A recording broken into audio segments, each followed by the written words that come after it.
What am I doing today? Well, this is an idea that I sort of have that I have a lot of ideas, and trying to do all the ideas means that a lot of other ideas don't get done.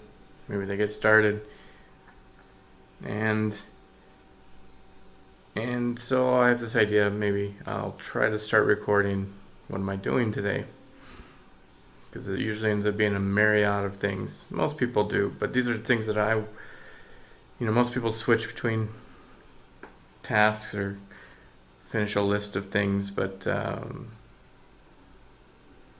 these are things that I often go back and forth between ideas, and I have so many, and it's like, what am I going to choose? Which one am I going to choose to do today? So I've already done a few things today. One of them is printing off these phone holders, which I'm going to use pretty soon, but it's a tripod mount for a phone. Really clever thing, and I'll put it on this one, and then I'll show you what it looks like. Alright, so this is the thing I'm going to put the phone in. I just got done printing these out because I think these are just a wonderful design, and maybe if I post this, I'll end up linking the design from Thingiverse, so anybody who has a printer can print these out. But they're just great. I'll show. And once I get this on there, obviously I can't show you with my phone, but basically it's like this. It's kind of like a clamp, and it's got a nut. This is the only thing you have to actually buy and put in there, is there's a nut that goes in the back, but you'll clamp it on there and then mount it on a tripod. Like, this is the tripod mount that I'll screw into that nut. It's just a standard nut, 1/4 and -20 nut, and it goes on there like that. And there's one other thing I do, is I put a little bit of E2000 glue. It's the same glue I use to mount the nut on there, but I put it on the bottom because it stays. It's kind of a rubbery, flexible glue. It really helps keep it from twisting. It makes it rubbery on surfaces. So I'm gonna put this on the tripod. All right, I got my phone on the tripod here. I'll show you one of the neatest things I like about this design.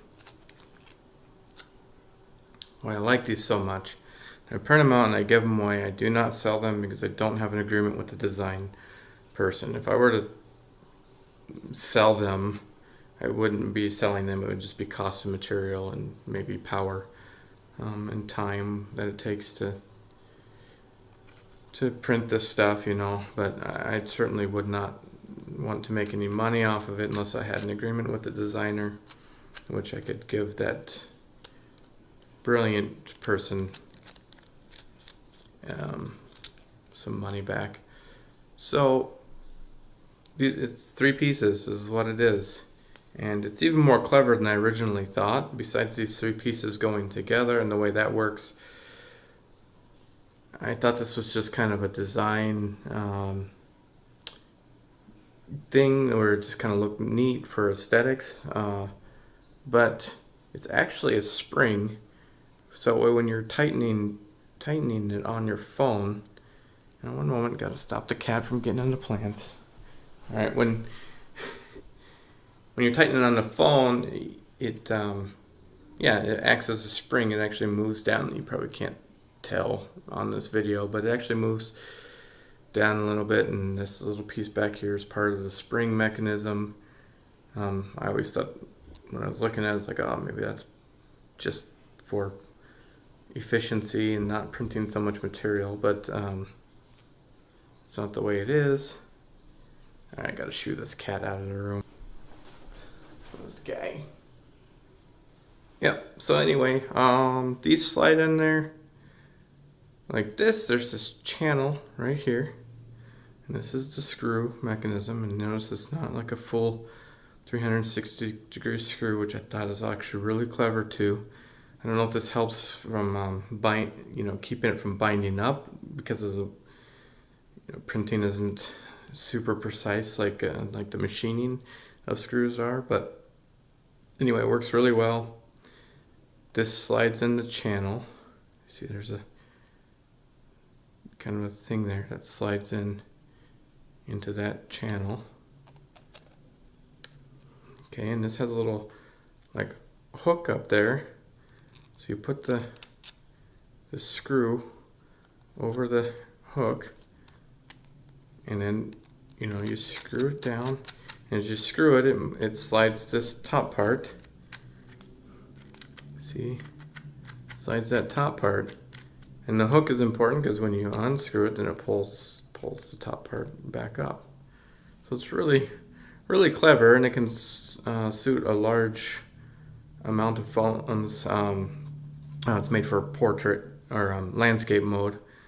Unless it's a really tiny phone, I guess you could stand it up straight. But for filming, it's really best to be in landscape anyway.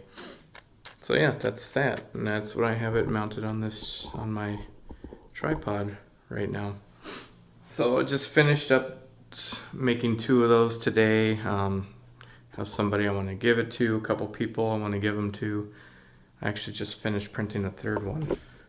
This is the slider part that I just got done printing. I'll take it off of the print bed. And there's that. I'm using PETG, which is a more durable, has a little bit of flexibility to it, but it's got higher heat tolerance, and but it's more stringy too, so I gotta trim off these strings you see in there. This is my Lulzbot printer. It's really worked pretty good. It's Lulzbot Mini 2.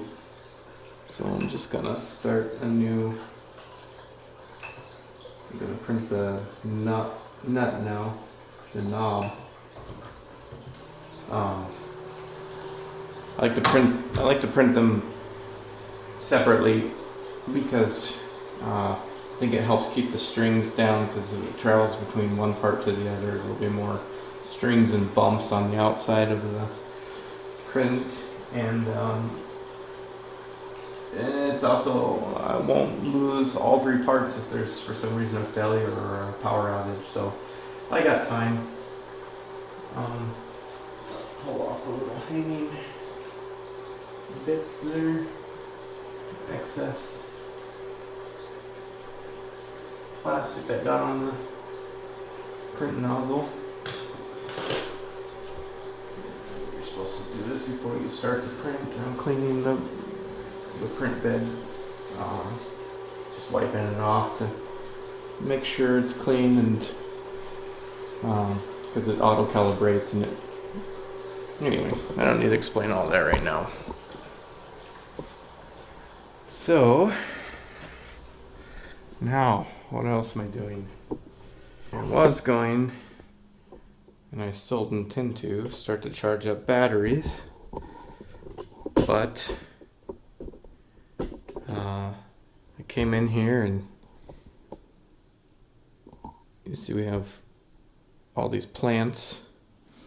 There's basil, and we started growing some celery from the stalks, messing around with that. So we got several celery plants growing, and just in random containers, plastic containers that I guess it's not random, but we bought them for, whatever, nuts or dried fruit or whatever stuff comes in these. But they make good starter pots, and what's great is you can see, you see if we can get it to show here. There we go, a little bit. You see, but anyway, you can see the roots. You can tell that it's rooting, which is pretty cool. But this one has quite a few roots on the bottom, so I'm wanting to move it to a bigger pot. So I'm going to make a bigger pot out of some other containers that we have, some disposable containers. Growing up, Mom used to, and Dad, you know, everyone used to just use containers, you know, coffee cans or whatever we had, to make other containers. There's containers all over the place. It seems like people kind of quit doing that these days. At least we did a little bit, because there's just so many containers. We just have so much containers that what are you going to do with them all? Unless you have a use, but we don't recycle or reuse things as much as we did even 20 years ago or 30 years ago when I was growing up. So what I'm going to do, make a bigger pot out of this 1-gallon plastic jug. I'm just going to cut it in, I don't know, I guess cut it in half for that celery. I don't know how much they take. This is the first time trying to grow celery. I haven't looked it up. It's kind of fun just to experiment sometimes. Started with this this jug. I have a nice taped on handle thing there. And I just cut off the label. Pulled it off there. You don't really have to cut it. It's pretty easy to tear.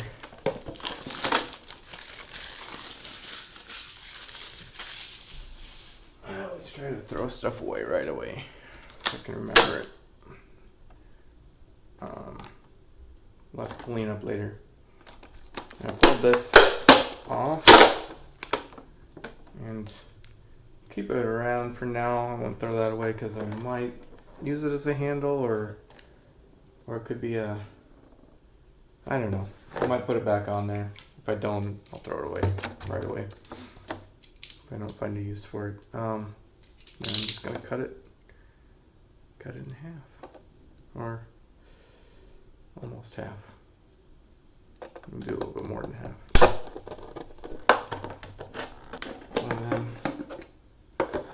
cheap $1 knife, or you can get the refill, those long blades to break off. I don't know what these are really called, but this is a habit that I'm really glad I got into, especially with these. Like, always put your knives away. Put them, close them when you're not going to use it. Got jabbed too many times, poked. So with some leftover soil from a failed plant. Just trying to grow some seeds that I got from a squash. And one of them, actually, just when I gave up on it, I was going to take all the soil out of the place where I was trying to sprout them, and it there was one that grew. I think I should have just let it grow in there. I planted it too early, or maybe it's because of the lid I put on the container. I was trying to keep the water in there. Something killed it. So, but I was happy to know that something sprouted from that squash that we got at the store, from the seeds in there. That was really cool. This is a shovel, little spade shovel thing I made, designed. Yeah. The other thing I was gonna do today, still plan on it, is charge up some batteries and maybe practice flying around indoor with my my drones. And here's one little camera rig that I'm an idea that I'm working on for indoor filming.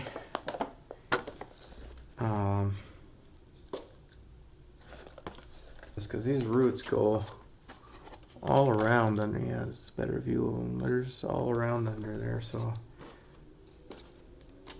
I guess I'm just gonna try to set it in the top here.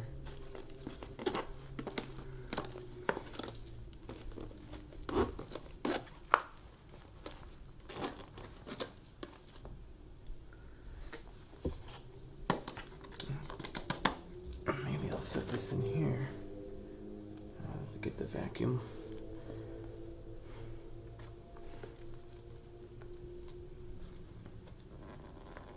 Time to get the hands dirty.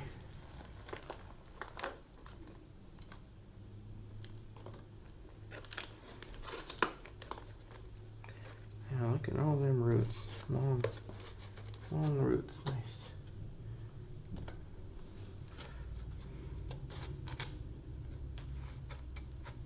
Now let's see if if it survives this. If it does, then I can do the others.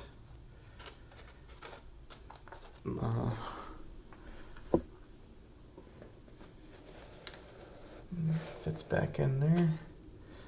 Pretty much the area.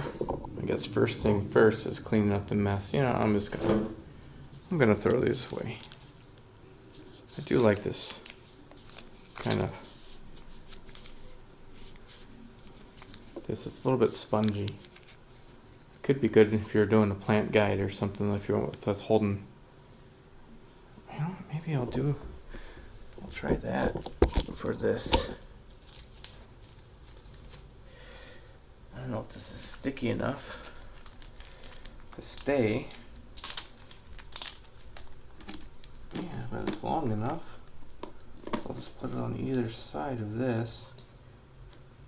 And maybe if I get a third one, I'm gonna do this at an angle. So if I get a third one, kind of make a triangle.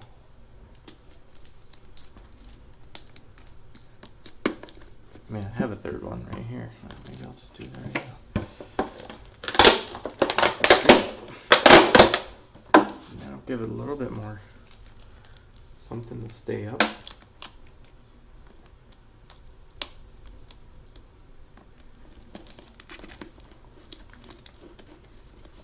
And this stuff is kind of spongy, so it doesn't, and it's just plastic, so hopefully it won't cut into it. I'll see if it's strong enough. And here's the cat again. Tavi. Yeah, you bit that onion. And yeah, look at this cat. They come in here, and you know we don't like to keep them in here, because they come in and they like the cat grass so much they jump up there, and then they knock it off or they eat it all, make themselves sick. But they know that we're going to shoo them out of here. So they come in and they kind of learn to, after scratching on that cat pole, that we don't take them out. So they go right to that, they scratch on that, and they lay down. And whenever, a lot of times when we start to approach him, then he starts scratching. And look at that, he wants to he's got to look at the dirt. He's looking for plants to eat. I think these guys are cows. So I was cleaning up, got most of it cleaned up. Yeah, this is exactly why I'm trying to make this video, and this is probably also the reason why these videos or this line of thinking might fails, because I get distracted pretty easy. I don't know if distraction is the right word. I just don't have, I guess whatever my next task isn't super important where I can't just drop it, because they're all just kind of ideas that go through the head, and I can change what I'm doing. Start with the batteries next, right? And charging them up and getting ready to fly. But then as it's cleaning up, you see this guy here, the top half of that jug. You know how I use that other bottle as a funnel. And then I use that other bottle as a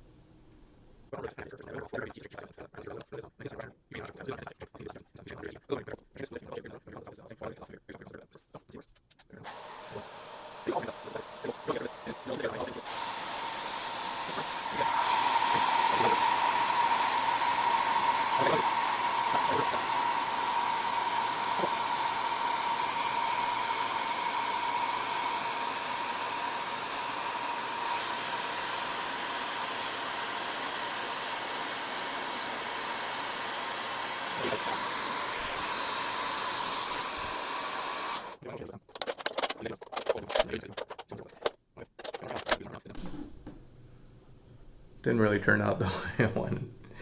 Maybe if I do it before I cut it might help do something a little bit more, but I'm just gonna throw this one away. Print jobs, get that started. Then we'll see if I make it to charging my batteries.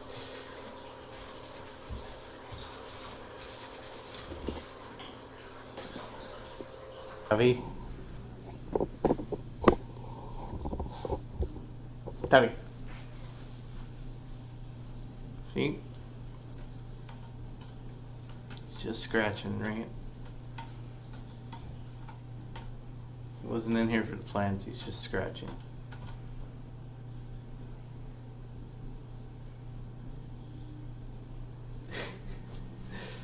Come on.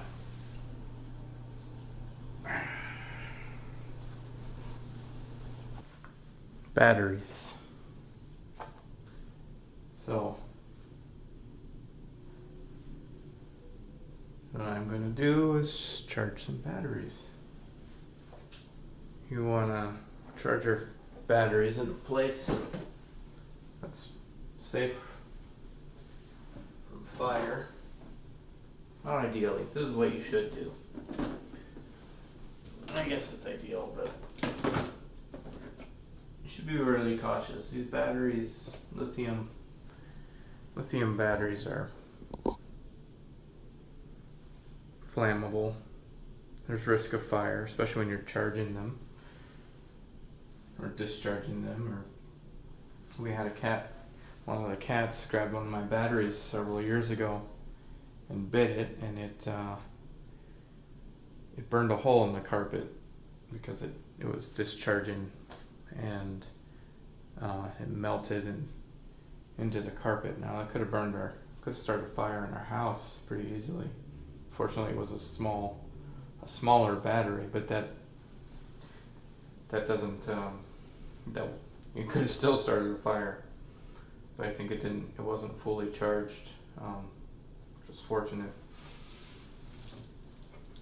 So doing it in something that's metal or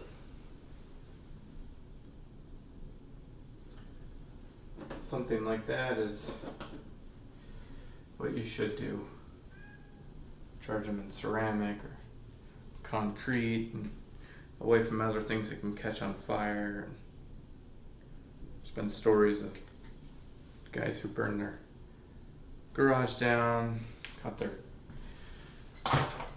car on fire, and so yeah. Charge your batteries in a safe place. Have a fire extinguisher, so charger. It's a ISDT smart charger Q6.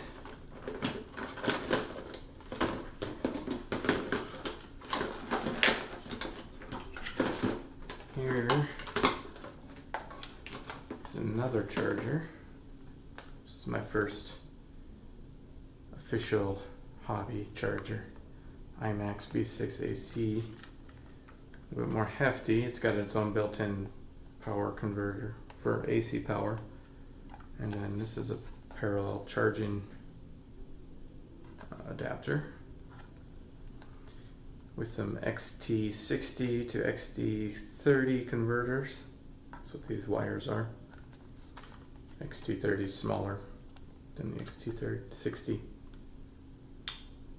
And these balanced chargers.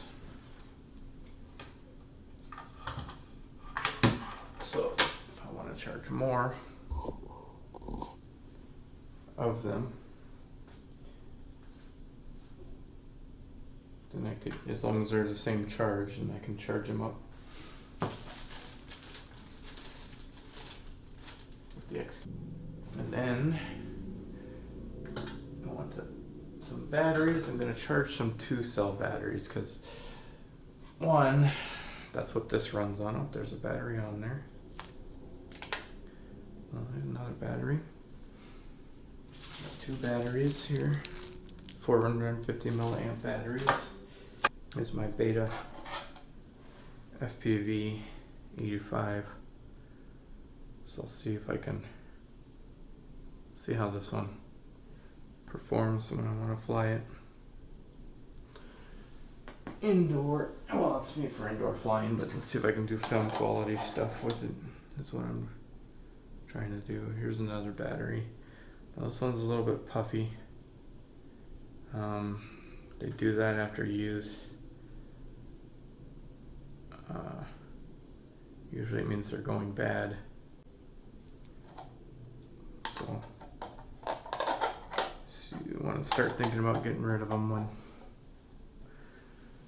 that happens. Not test them, but see what their charge is at, so I know if I can parallel charge them or not. This one is 7.62.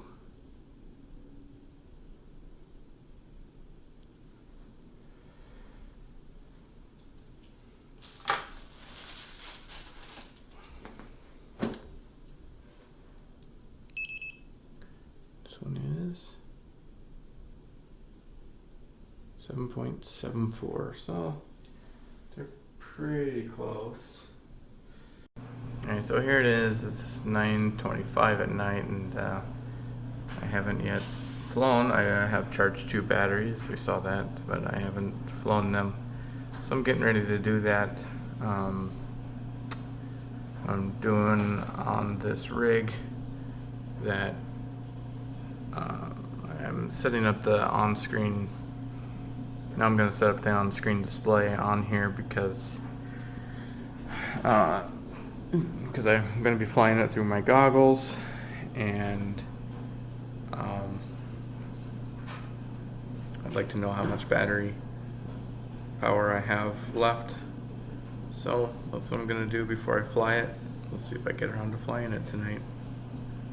So I don't have a screen capture set up on my computer yet, so I'm doing the screen capture the old-fashioned way. It's kind of nice the way that Betaflight, which is the flight controller software that's on the flight controller here, or this, they call it firmware, I guess, but the way it has the on-screen display set up, so that way you're able to pretty easily rearrange this stuff. So I guess it does have the voltage on here, but maybe it just wasn't, maybe it's just not in the space where I was thinking it was going to be. So I'm going to move it. Let me get rid of this. I don't need the craft name. I'll just put that right in. So this is showing where it should show up on the screen.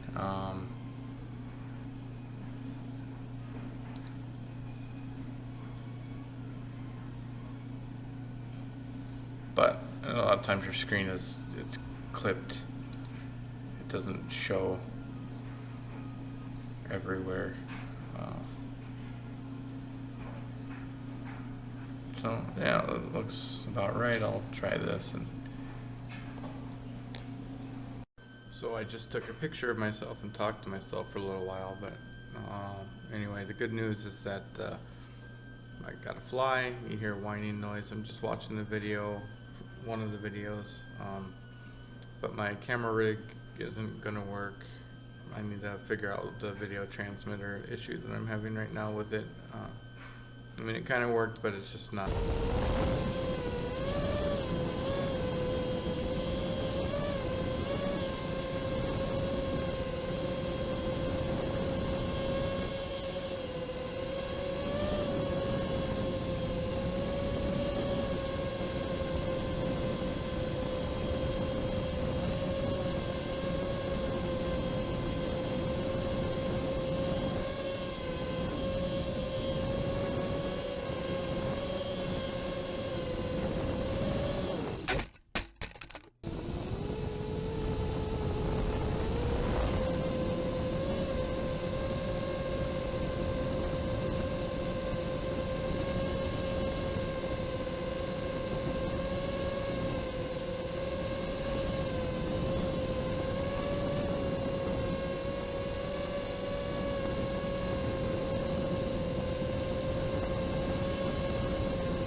That's what I did today.